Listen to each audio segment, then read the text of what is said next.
Welcome, it's Mrs. Booth again. Hope you're all ready to be starting our next bit of science of our rainforest ecosystems. Are you ready? So, today we are going to be looking at how we can use a classification key. Classification. We were looking at that language, the last lesson, classify. What did that mean? You're right, to group animals, to find animals. And this is a tool that scientists use to help them work out which animals they are observing while they're out and about looking at different ecosystems. Now, last time we had a little game. Today I have found an amazing fact. My favourite animal in the whole world is a dolphin. And did you know that you can find dolphins in the rainforest? I love it. This is the pink river dolphin. It is a freshwater dolphin, obviously, because it lives in the river, and it is a very rare but very, very special dolphin. It is actually pink, and just like humans, when it gets excited or when we get nervous or worried, but with this animal is when it gets excited, it blushes and it turns even more pink. How amazing is that? I love that this is an animal that you can find in the rainforest, and one that I had never really come across until looking into this special bit of learning that we're doing together. Now, locals, indigenous people who live in the rainforest, they believe that this animal is magical, and he comes out of the water with his hat, and that's what that bend on his head is. However, what we do know is that it is one of the most intelligent animals in the world, and really very, very special. So why don't you have a look into the pink river dolphin and see if you can find out any more about it to share with your family and friends. Today you are going to need a pencil or pen, a paper or your workbook. And you will probably need a ruler too, even though I've not put it on that list. I'd get a ruler just in case. We like to be nice and neat with our science. If you need to, you can pause the video now to get those things. So, our vocabulary that we are going to be developing today is classifying. Do you remember that one? Classify, yes, to group things. Species. Have you heard of that before? A species is a type of animals. We can start to look into specific types of animals. Key. You may have come across this before. We're not talking about a key that you put in the door. You may have seen this in geography before, when you have a key on a map that tells you what each of the things mean. Well, this is a key, but a scientific key, and you are going to use it to help you classify animals that you see. Finally, observation. This is a key skill, an important skill that you need as a scientist, and isn't one that you can rush. You really will need to be using those eyes carefully when you are doing your work today.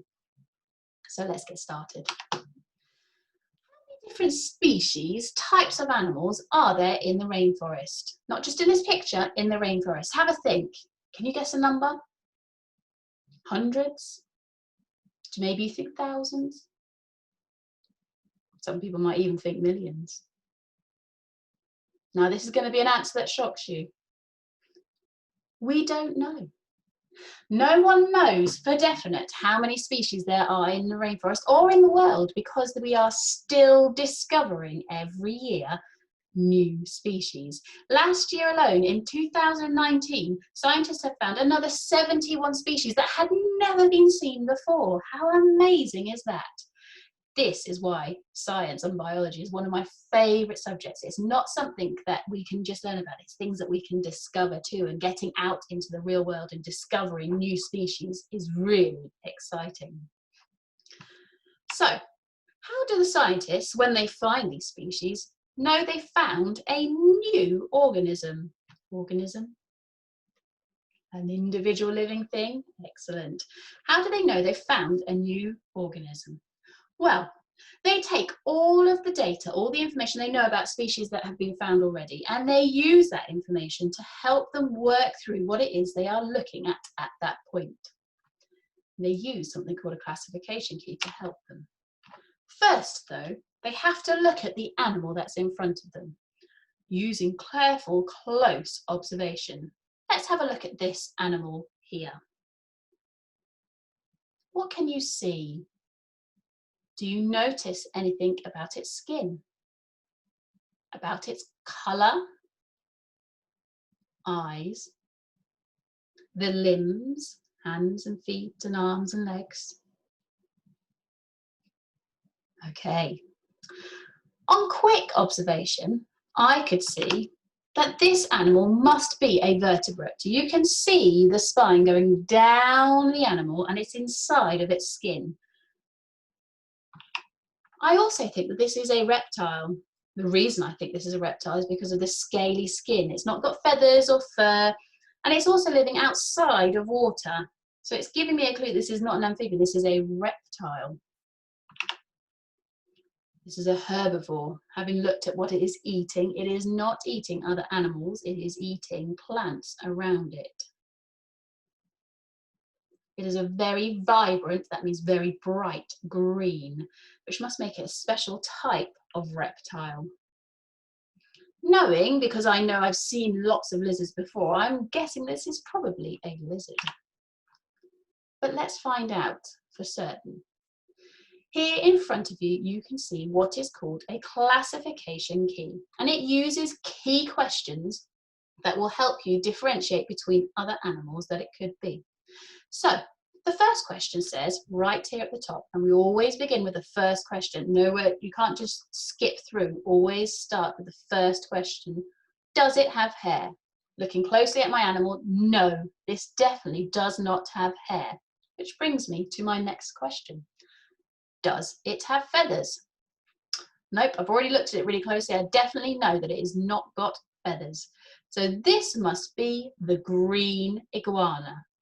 This is using information that other scientists have gathered over the years, and it's starting to break down into what this must be. This is a classification key, and today we are going to be using them to classify different animals that we will be seeing. So, you have a go. Look very closely at this animal. We're talking about the big animal in this picture.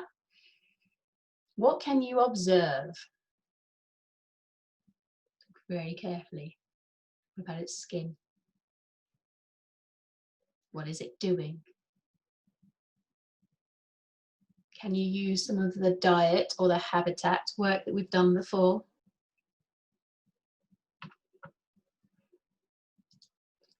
Did you work out that this animal must be a vertebrate? That the feathers that it has makes it unique, means that it must be a bird. Only birds have feathers. And it is a carnivore. You can see that it is catching its meat here on the screen. But what kind of bird is it? Let's use our classification key. Have a go, starting with your first question, does it have hair? Work through the questions to see what animal it is. You can touch it, well, be careful when you do it, don't touch the screen too hard, but you can follow using on your screen and answering your questions. Does it have hair? No, it doesn't have hair. We know it's got feathers. Ah, and that's the next question. Does it have feathers? Yes, down to the next question. Does it fly? Yep. It must be the osprey. Now we know exactly what species of bird it is. It's not just any bird. You could have guessed it was an eagle, but this is actually an osprey. An osprey that flies, has feathers, and, and eats meat, so is a carnivore. So, you are going to now work on your task. The first thing I would like you to do is to observe these three amphibians. In your book, could you please write A, B, and C? And next to those A, B, and C, I'd like you to write your observations. Are these animals vertebrates? What do you see about them? What colours do you see? How many limbs, legs do they have? What do you notice about their eyes? About their skin? All these things are really careful observations, and I would suggest pressing pause in a moment and just writing down everything that you can see. Close observation. The best scientists look at all the details to help them find out the difference in species. So press pause now and get writing.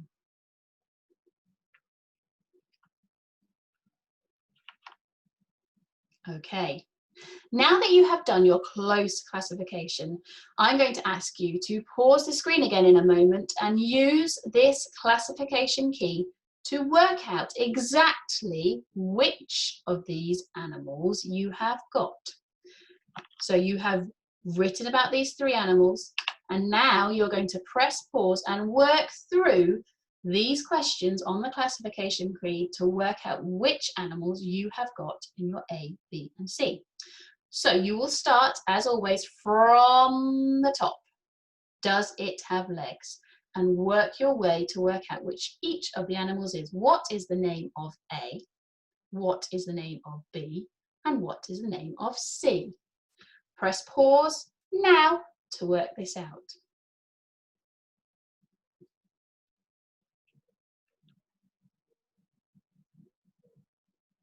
Have you managed to work through all those questions? You should have 3 different names. A is, B is, and C is. Ready for the answers? So, A was the chest. We got here by does it have legs? Yes, this yellow frog definitely had legs. Then we went, does it have a tail? Nope, it doesn't have a tail. Does it have an elongated nose? That means a long nose. Nope, it doesn't have a long nose. Does it have very large eyes in relation to its head? Yes, it's got big eyes. Does it have webbed feet and large toe pads? No, its toe pads aren't big, and it definitely doesn't have webbed feet. There isn't any skin going between its feet. Does it have stripes? Nope, definitely not. It's definitely got spots. So that must mean it is the chest. B was the monster a brook newt. Does it have legs? Yes, it's got 4 legs. I can see the 4 legs on the picture. Does it have a tail? Yep, it had a tail. So therefore it must be the Montsenay brook newt. And the last one, C, was the Sagala Sicilian. Does it have legs? No, it looks very much like a snake, but it's not. It's an amphibian. And here it is. There. Did you get those right? If not, where did you go wrong? Pause now and see if you can work out which question you hadn't quite observed quite carefully enough for. Great job. So, today we have been classifying and we've been grouping animals and finding out specific species, types of animals using a scientific skill or key called a classification key. You were using your observation, careful observation, to find which animal it was by using key questions about observations that were made. Brilliant job, everyone. In our next lesson, you are going to be learning how you can draw your own classification key, turning it around and using your observations to create a key to help others classify rainforest animals. Looking forward to seeing what you do. Have a great day. Bye.